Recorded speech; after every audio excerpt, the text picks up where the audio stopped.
میں خود کو ٹک ٹاک پر بیچتی ہوں، میں برہنہ ناچتی ہوں لائیو اسٹریم پر۔ میں ایسا پیسے کمانے کے لیے کرتی ہوں تاکہ اپنی کفالت کر سکوں۔ کینیا کی نوجوان لڑکیوں کا کہنا ہے کہ ٹک ٹاک پر ملنے والے افراد نے انہیں جنسی طور پر نشانہ بنایا اور ان کا ریپ کیا۔ میں نے اسے بتایا کہ میں 15 سال کی ہوں۔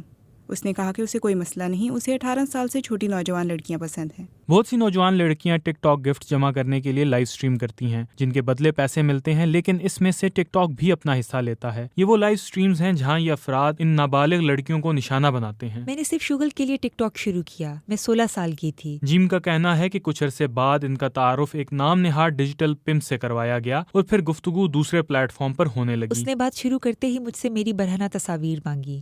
اس نے کہا کہ اگر میں یہ تصویریں بھیجوں گی تو وہ مجھے پیسے دے گا۔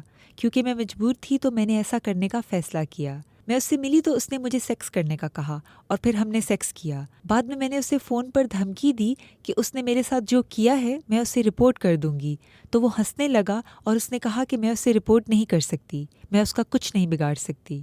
جیم اب روح پوش ہیں اور انہیں خدشہ ہے کہ وہ پمپ ان کا پیچھا کر رہا ہے۔ ٹک ٹاک کے ضوابط میں لکھا ہوا ہے کہ 18 سال سے کم عمر افراد کو لائیو کرنے کی اجازت نہیں ہے اور سیکس کا کاروبار کرنا سختی سے منع ہے۔ یہ شخص ٹک ٹاک کے مواد کو ماڈریٹ کرتے ہیں۔ انہوں نے نام نہ ظاہر کرنے کی شرط پر ہم سے بات کی۔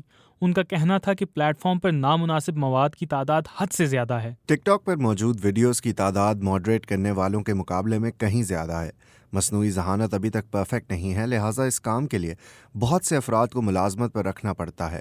ہمارے پاس جتنے لوگ ہیں وہ کافی نہیں ہیں۔